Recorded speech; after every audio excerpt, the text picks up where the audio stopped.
السلام علیکم ورحمۃ اللہ وبرکاتہ۔ جامعہ انوریہ حیدرآباد باب العلم انوریہ ایجوکیشنل سوسائٹی کی جانب سے تفسیرات احمدیہ کے درس کا سلسلہ جاری ہے۔ آج ہمارا جو مسئلہ ہے، مسئلہ نمبر 159 ہے، کفالہ کو شرط کے ساتھ معلق کرنا جائز ہے۔ اس مسئلے کی وضاحت کے لیے صاحب کتاب نے آیت کے ایک حصے کا انتخاب کیا ہے۔ بسم اللہ الرحمن الرحیم۔ قالوا نفقد سواع الملک ولما جاء به حمل بعیر وانا به زعیم۔ صدق اللہ العظیم۔ کہنے لگے نفقد سواع الملک، ہمارے بادشاہ کا پیمانہ ہم سے گم ہو گیا ہے، ولما جاء به حمل بعیر، اور جو شخص اسے ڈھونڈ لائے گا اسے اونٹ کا بوجھ بطور انعام دیا جائے گا، وانا به زعیم، اور میں اس کا ضامن ہوں۔ یہ اس کا مرادی معنی ہو گیا۔ ملا جیون کہتے ہیں آیت کریمہ میں جس قصے کی طرف اشارہ ہے وہ معروف اور مشہور ہے۔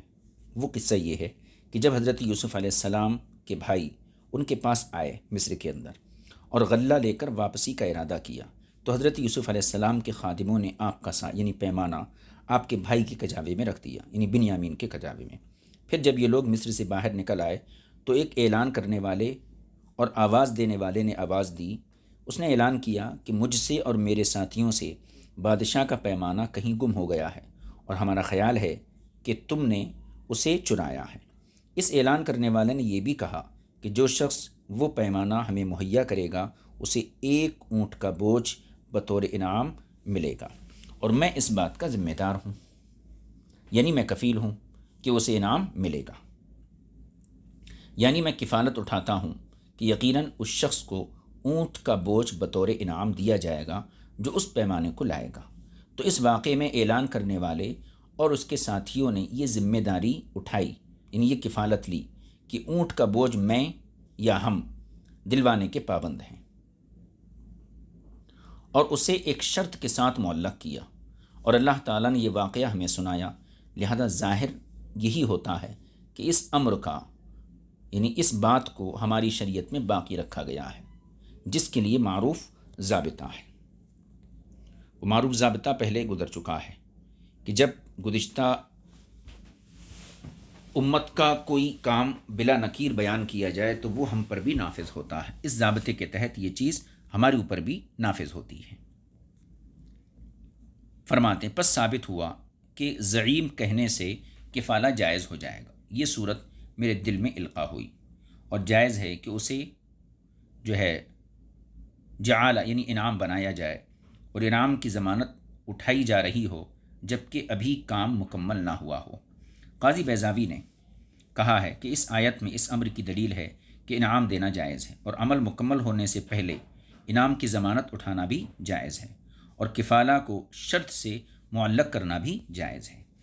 صاحب ہدایہ نے تعلیق الکفالہ بالشرط جائز کے ذکر کرنے کے بعد لکھا ہے کہ اصل اس بارے میں اللہ تعالیٰ کا یہ قول ہے وَلِمَا جَاءَ بِهِ حِمْلُ بَعِيرٍ وَأَنَا بِهِ زَعِيمٌ، اور زمان در کی صحت پر اجماع منعقد ہے۔ پھر صاحب ہدایہ نے تفصیل لکھی کہ کون سی شرط کے ساتھ اس کو معلق کرنا درست ہے اور کون سی شرط ناجائز ہے۔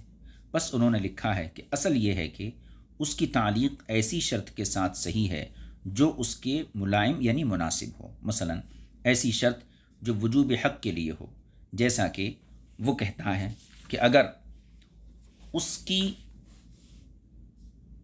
بکی ہوئی چیز کا، یہ دیکھیے گمی ہوئی چیز، اس نے جس چیز کے بارے میں اعلان کیا اس چیز کا کوئی اور مستحق نکل آیا، یا اس چیز کے سپرد کیے جانے کی جگہ کی شرط لگاتا ہے، مثلا زید کے آنے کے وقت جبکہ وہ مکفول انہو ہو یا سپرد کرنا مشکل ہو، مثلا اس کا کہنا کہ اگر وہ شہر سے غائب ہو گیا لیکن محض شرط سے تعلیق صحیح نہیں، جیسا کہ وہ کہتا ہے اگر ہوا چلی یا اگر بارش ہوئی، یوں ہی ان دونوں میں سے اگر کسی ایک نے مدت کی شرط لگائی مگر کفالہ صحیح ہو جائے اور مال اسی وقت واجب ہو جائے گا، اس لیے کہ جب کفالے کا معلق بشرط کرنا صحیح ہے تو وہ شرط باطلہ سے فاسد نہیں ہوگا، جیسا کہ طلاق اور عتاق ہے۔ یہ صاحب ہدایہ کا کلام تھا، اسے ذہن نشین رکھنا اور غافل لوگوں میں سے نہ ہونا۔ ملا جیون نے اس مسئلے کو یہاں مکمل کر دیا۔ یہ بہت ہی مختصر مسئلہ تھا۔ وصلی اللہ علی نبی النبی الکریم و آلہ و صحبہ اجمعین والحمد للہ رب العالمین۔ السلام علیکم ورحمۃ اللہ وبرکاتہ۔